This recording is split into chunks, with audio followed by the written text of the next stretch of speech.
friends. We will be starting off today with yours truly, EmeraldAly running Mulaka. And I actually need to turn global hotkeys on Live Split, because it's not going to work if I'm clicked into a PC game and don't have them on. Gotta make sure I turn them off for later runs, or every time I press the spacebar in chat, the timer will stop, and we don't want that. Let me actually make sure it's working. Okay, yeah, it's working. So this is Mulaka. Let me plug my headphones in. Sorry if that was loud. We do runs on Profile 2 for a reason that will become apparent in about half an hour.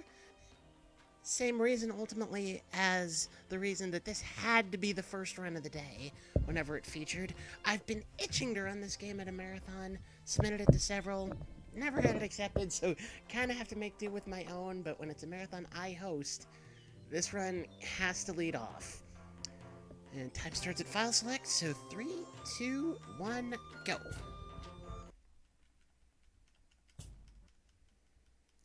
Yeah, the skip buttons in this are so... something. Because sometimes it's B, sometimes it's A. You just have to remember which one it is. So I call this game a Zelda-like. It's full of discrete levels that end with bosses that all have a certain gimmick to them. First thing we do is get to this forced fight, warp to the zone we're already in. Our spawn point is set after the fight, so that effectively skips it. You're supposed to have several forced fights like that in Rings of Stones. That's not a great start. I'll go the long way around. And still die. Okay, good. Saved it. We will do only one throughout the run. Small skip there. You're supposed to hit that little red switch to open that door. You don't have to. You can just jump around it. Now, up this hill here, you'll see a rock face with 3 carvings carved out of it. You're supposed to gather stones from the surrounding area to fit into those carvings to open the gates. We will never do that. Every level has one of those. I call them stone gates. Several of them we won't even see. That's how we skip this one. Here's another Ring of Stones fight that we can skip just by not running into it. It's not even very high tech. And we're off and running to the first boss.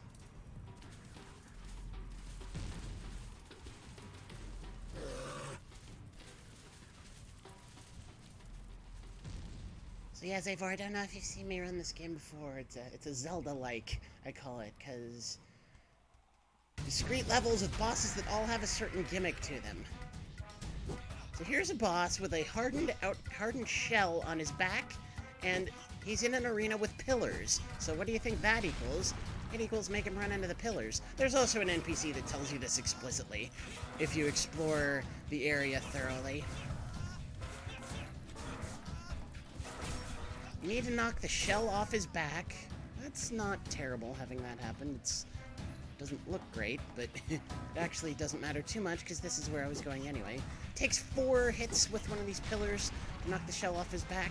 While he's stunned, you can damage him and, more to the point, build up your special attack bar. That is the bar directly below my health. The bar directly below that is magic. There's no stamina in this game.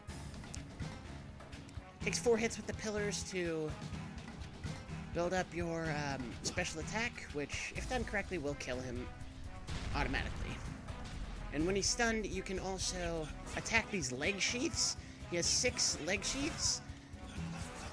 Ideally, you want to take out all 6 during the stun phases. 5 is enough. There, that's all 6. And he's not doing the swipies, so that is good. We do not want swipies.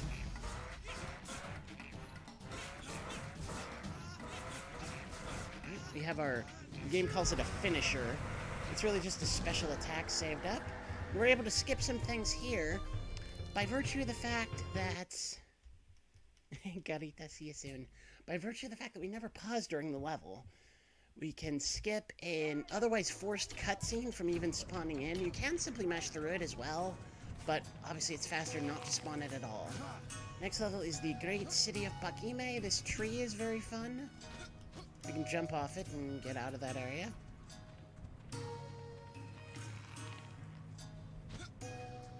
We're not doing the fancy pathing to the bomb zone. That's okay. It's only slightly faster. And it's way harder. It's definitely faster to not fall there, though. Okay, who wants to go fast anyway? This is quite bad.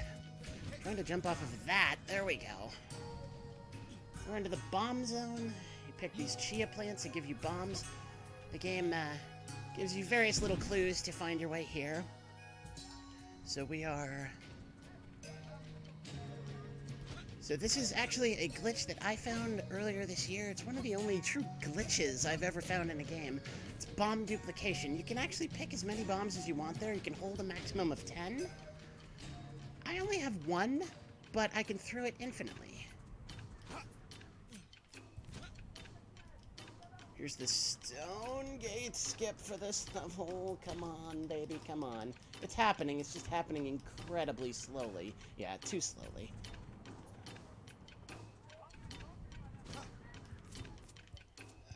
So this run is a little bit Pepe-ga so far, and it's not happening that time either. Okay. Usually I do get this first try. I might be going overestimate here. There we go. Good grief.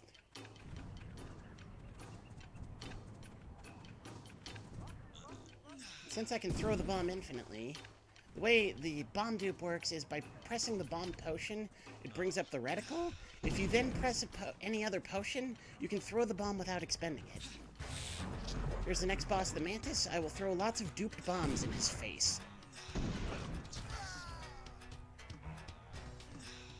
It's a little harder to avoid damage in this fight when you base it around bombs as opposed to straight melee, but I actually want to lose at least 1 soul. And you see right there is why. It's because I get a soul potion, a heal. Okay, this is very bad.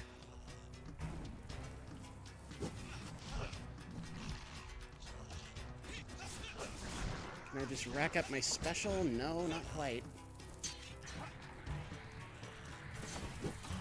This is his clone attack, and we're down 2 souls, and that's pretty bad.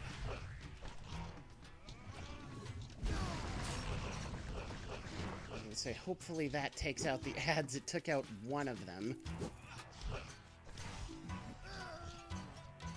Alright, I'm healing this.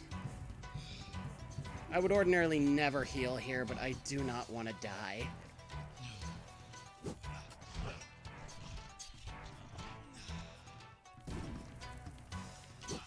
Oh my goodness, this is going badly.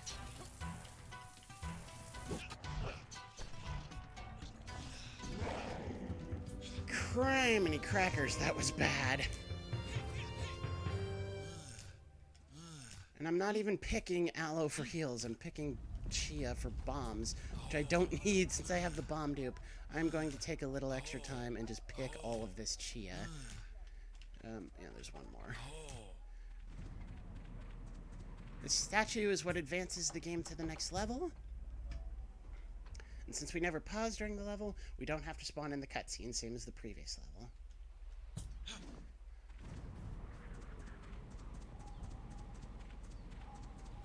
There's some fancy pathing you can do here. This is not quite it. I'm bad at this game. If you're good at the video game, you can get through there all in 1 fluid motion, and I am going to fall in the water. Wow, this run is going so well so far. Oh yeah, we can turn into a bird now. We'll have various animal morphs throughout the course of the run. We picked up the bird morph at the end of the previous level. Skip coming up here that I'm really quite bad at. And since I messed up all the stuff that I'm quote-unquote good at, I'll probably get it first try.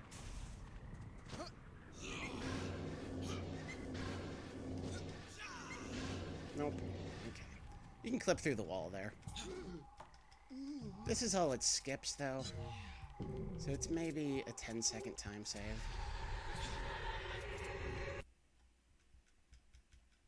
It makes sense if you watch the cutscenes, but we can't in speedrun. This is a fairly long, intricate level inside this cave. We're going to do exactly none of it. Just gonna go up here, and then around. We are at a much later portion in the level. If you thought that was cool, well, I guess I should slow my roll on my patter a little bit. This might take me 11 tries, or 1. If you thought that was cool, now we are completely on top of the level, out of bounds. And it's not quite on the way, so I can't really show it to you, but there's an Easter egg up here of the protagonist character of the last Lienzo Games game. That's the developer of this game, Lienzo Games, out of Mexico. I forget what that character is called, but it's an anthropomorphic cat. And by being up here, we can just run straight to the boss. This level has a stone gate, like the first level, but we never even see it.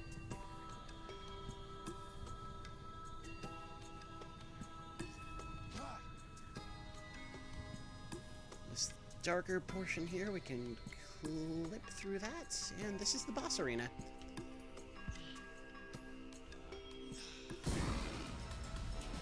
Boss is this rock mouth on the bottom of the cave, which, that's not good. Spawns this jelly-like creature.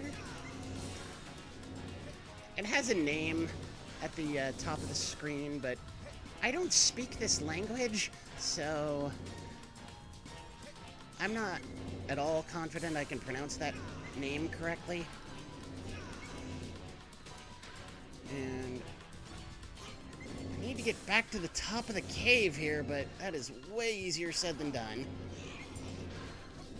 There. Okay. Should have seen my practice run the other night. It took me literally 5 minutes to get to the top of the cave. So there's 6 mouths we have to take out here. There'll be 12 in the second phase, and they will be more aggressive. Let's see if I can take all 3 out with a bomb. I took 2 out with a bomb. That's cool. So next we need to throw our spear. No, no, no. We need to throw bombs and then our spear. 3 duped bombs and then a spear. If we threw another bomb, we would actually be teleported to the bottom of the cave for whatever reason. I'm pretty sure, you know, never mind the bomb duping, but even just generally, like, traversal pathing-wise, this is not how you are supposed to fight this boss, and with that mouth, please get killed.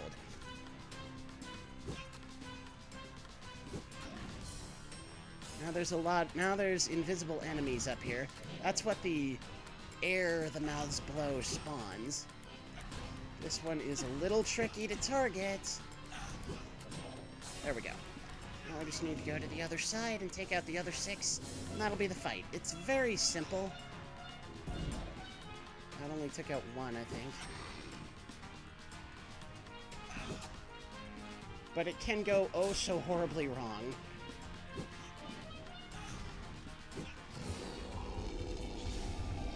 That was bad, but it was only... I haven't played this game in a while bad. It wasn't unimaginably bad.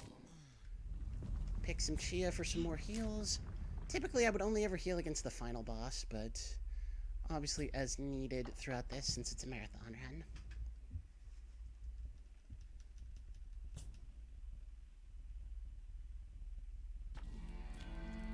Another really long level with lots of cool stuff to do that we will do none of.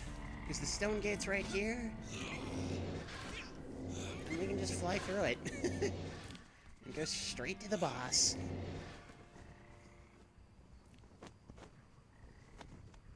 First time I saw that skip, you better believe I uttered some things. And say hello to Froggo. Froggo has various attacks. Shake is the worst. What we want him to do is this. We want him to suck. Suck is good.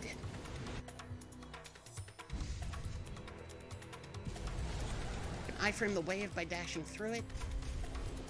This is a pretty good start RNG-wise. Do the bear transformation, which by the way we have now, to shoot that dead fish into his mouth. This is what stuns him. So we do a light combo, a heavy combo, and I have 2 bombs for some reason, so I'll throw a regular bomb first. I'll dupe bombs for the rest of the fight. After the first cycle, he can spawn ads. The ads will get gradually more and more intimidating throughout the fight. So he'll be doing suck here. If you're really good with your positioning, you can put the dead fish right by his mouth, so you won't even have to do the bear transformation to shoot it into his mouth. There's a dupe bomb for the end of that cycle. Should take 4 cycles to 5 cycles to kill him.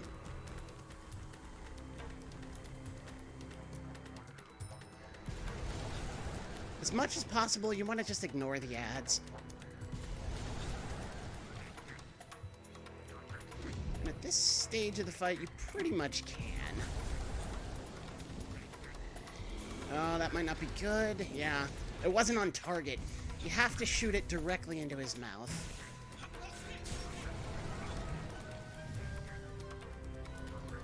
This boss is extremely RNG heavy because he can just shake all day if that's what he decides to do. And shaking is the worst thing he can do because all it does is make rocks, or in the latter phase of the fight, ads, fall from the sky. Alright, we should be on target here. Light combo, heavy combo, duped bomb. So that's 3, right? Yeah, 2 more.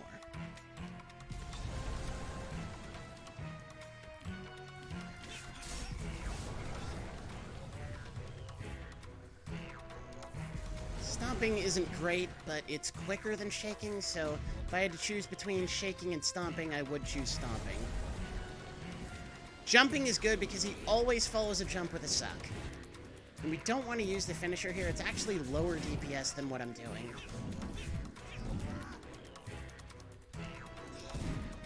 One more cycle and he'll be dead.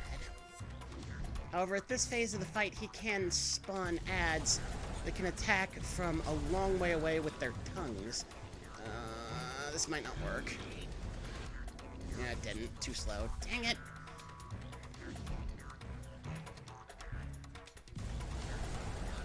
I'm honestly still pretty early days with this run.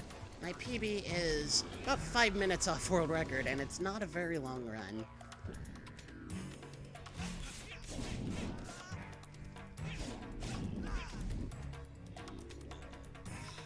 There we go. That was mediocre. Alright, next few levels we are going to crack the game open like an egg.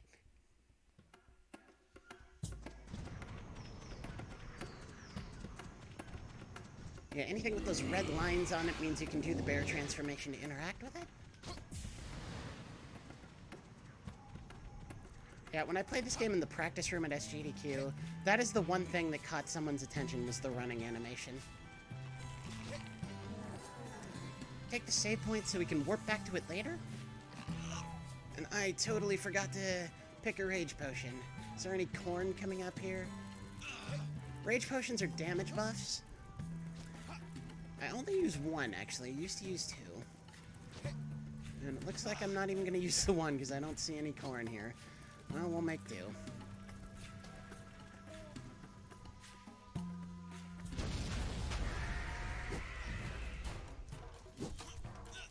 Alright, I'm trying to toss my spear at his eye. It is not working. There we go. Any damage you do to his eye will stagger him. I was trying to toss the spear, but the bear transformation works to do it as well.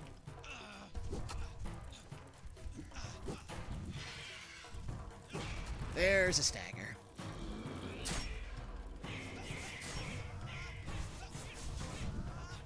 For some reason, he has iframes there.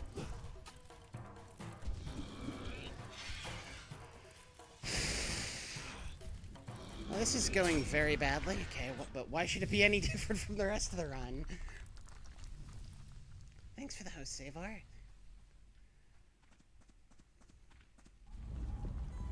We have now unlocked, as of this demigod statue. That's, by the way, the story of the game. Our titular character, Mulaka, the shaman of the Tarahumara tribe, is enlisting the aid of the various demigods to rid the world of evil. That demigod gives us the Puma transformation, which has the amazing power to clip through invisible walls. It also does a lot of damage in combat.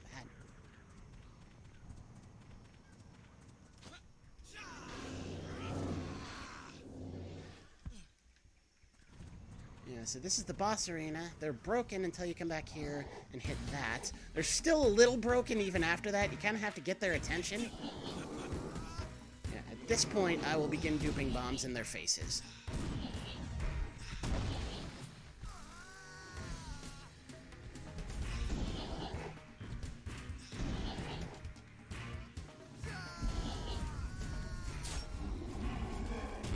That's not bad.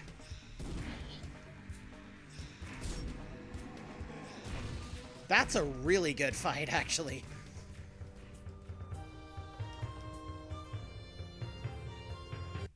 That's about perfect for that fight. Alright. We'll do another invis wall clip at the beginning of this level to get around that gate that blocks our path directly. This is a small time save. It's not too big a deal to open it normally, but if you don't have to, why bother?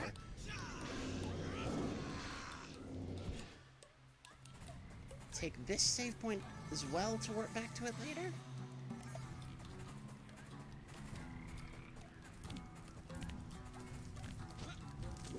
Yeah, those big red froggos, they can attack you from afar with their tongues, so you don't want to get too near them. Remember I said there was one Ring of Stones fight we would actually do. This is it.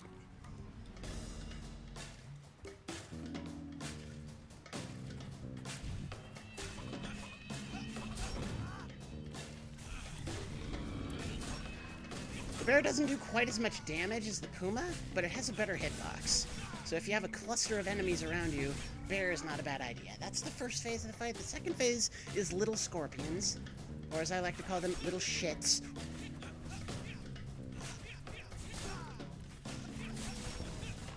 Because they do way more damage than they should for something their size.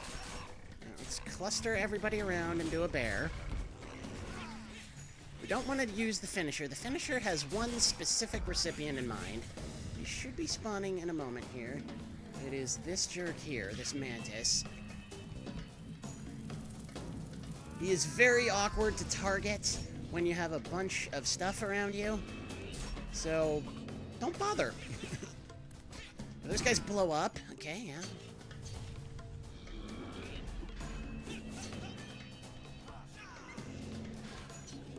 You have to do heavy attacks to get them off their feet, so to speak. This guy dies in 2 bombs, 2 pumas, or a bomb and a puma. And he moved. But if that bomb had landed, that would be how fast we could kill him. And I don't know why it took 3 hits. I guess the bomb maybe didn't hit, but it should have. Alright, now this is the snake demigod. He gives us the sea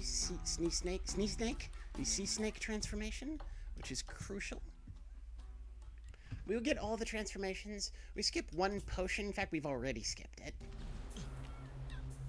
Alright, now this skip is just stupid. It's stupid in a good way, but it's stupid. So we've done our invis wall clip with the Puma transformation.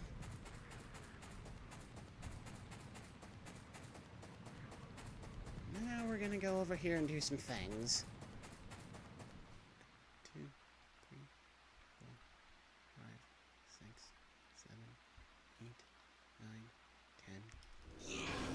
1, 2, 3, 4, 5, 6, 7, 8, 9.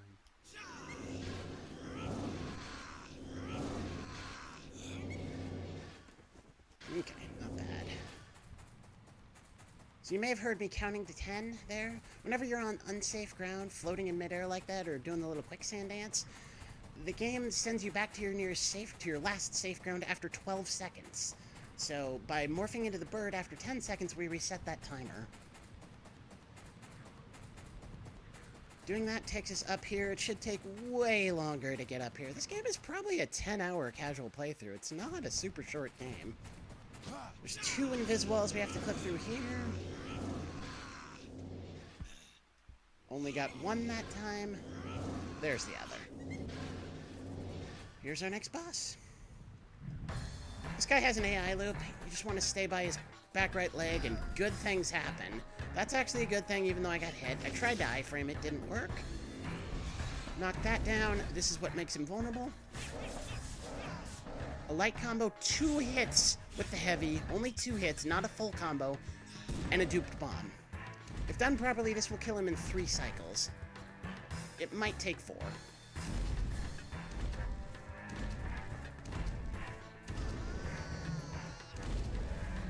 That's an attack that I once thought was rare. It's actually not that rare.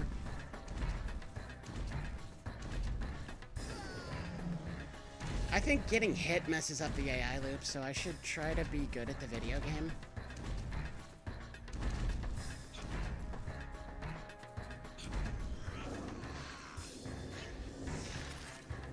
Yeah, and the vine, by the way, the vine is my indication that I can freeze it with the snake transformation, and freezing it makes it knockdownable with the... Why is he already awake?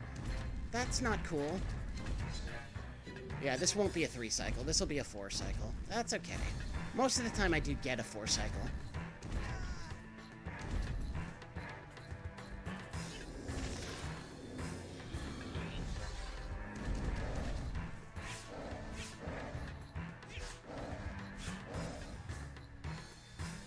You may have noticed he landed on my spear when he's still not okay. When he fell down, so that counted as a hit. Kind of screwed up my damage calculation.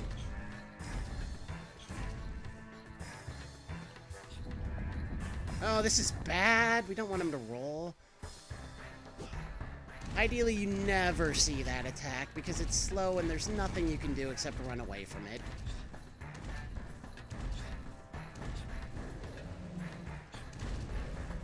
Alright, I framed the shockwave. Looked pretty cool.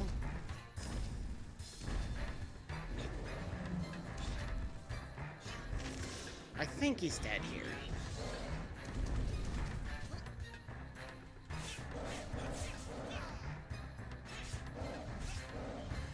Why are you awake already? Oh, that sucks. 17. Good grief. So it's a 5 cycle. That's really uncool. And he's rolling again. Brother. I think this is gonna go over estimate. Yeah. I'm not gonna heal this. There's no need to heal.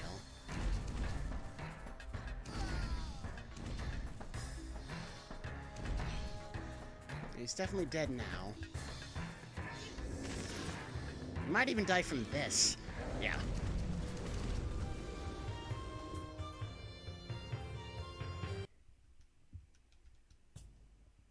Yeah, this is definitely gonna go over estimate. That's okay. Another thing the sea snake can do is climb up walls. Alright, really hard skip here.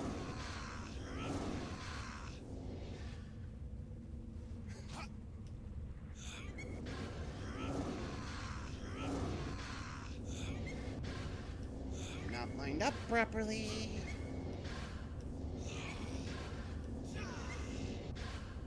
Oh, got it first try. Ah, that was really close.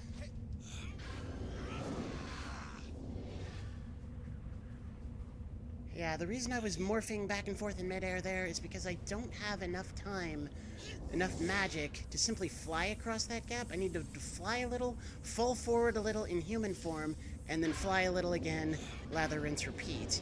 By changing from the human to the bird, I always gain a little height, so doing it with the appropriate timing means... Okay, I need to regen a little bit more magic. Doing it with the appropriate timing means I can cross the gap.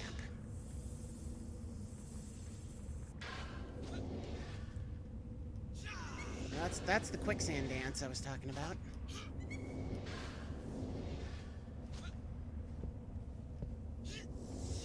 at the start of the... Oh, golly. At the start of the run, I was sort of regretting I had not pinged the Discord for this game, even though there's only one other, even semi-active runner. I am now glad I never pinged the Discord, because this run has been...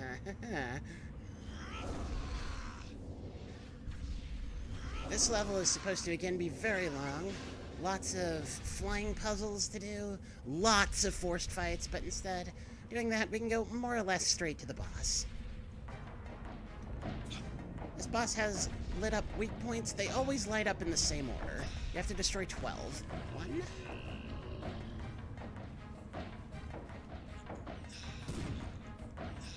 2.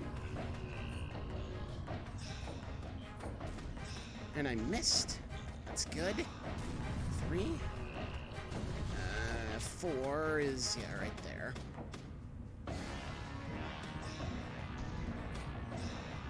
5. Next one's on his back.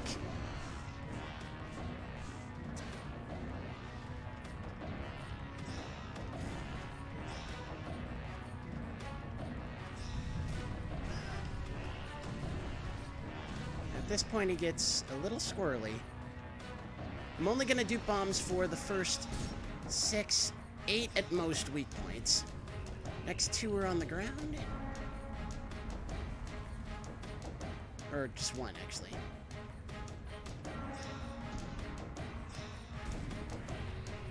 We will use the finisher, but not till the very last weak point.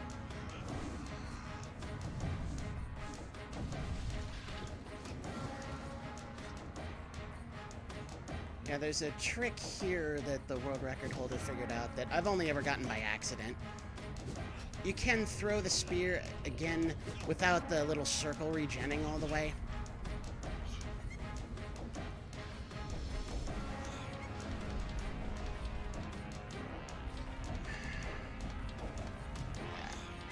Yeah, we shadow the Colossus now, boys.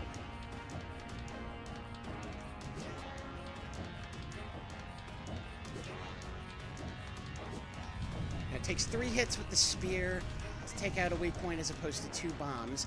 But at this point, the boss is so squirrely, it's really impossible to aim bombs. So I am going to just throw the spear at the remaining weak points. Need to take out 3 more. Well, 2 more, because the finisher will take out the last one. This is number 10.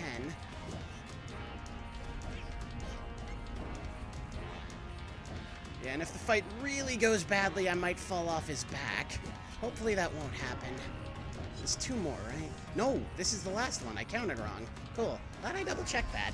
Do the finisher next to the weak point, and he's defeated. He's our friend now. He's given us the key to the underworld, and we're able to go fight the Lord of all evil. This is going to go a little bit overestimate, because this is a long final fight. And this is why this run had to start the day. If you see those 5 lights lit up in the distance there, this game is supposed to end with a boss rush. But if you clear the boss rush on 1 save file, the game thinks you've cleared it on all your save files. However, that status resets every time you close the game. So I had to clear the boss rush on save file 1. That's also why we use save file 2. Hitbox for this cutscene extends beyond where you can walk. I cleared the boss rush on save file 1, so by keeping the game open, since I did that, the game thinks it's cleared on this save file. If I had not done that, and I wanted to run this game at my marathon, I would have had to have the game running in the background the whole time, which I don't think that's a good idea. So instead of the full-on boss rush, we're only going to get the final boss, Teregori, the Lord of Evil. It's a long fight. We're going overestimate, but such is life.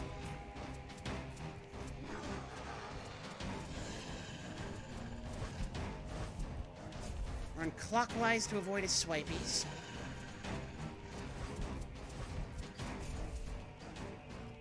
He will eventually reveal his heart. And you throw your spear at his heart, and you do a Puma. Doing the Puma does more damage than anything else you can do. More than a bear, more than melee, more than bombs. It's close with bombs, and the duping makes bombs viable, but the Puma is still more damage. 5 cycles, I think, to kill him. This is pretty good, no ads yet. And even though it looks like he's still vulnerable for a moment after the Puma, he's actually not. Now, the fireballs explode into ads.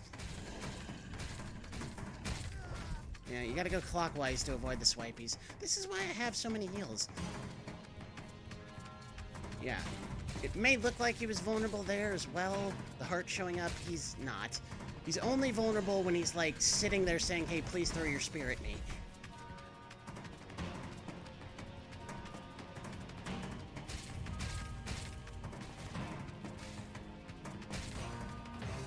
Like this.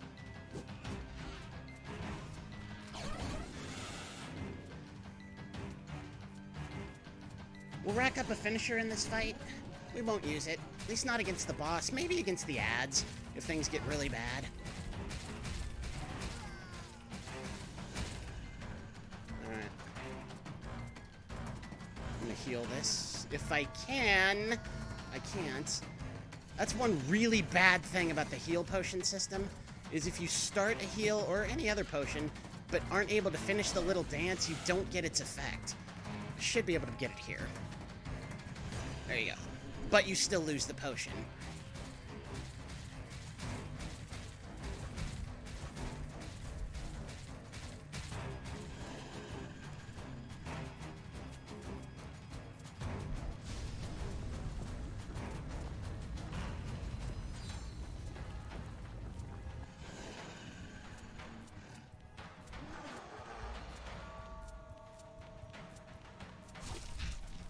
Basically, you just want to keep moving until he shows his heart again.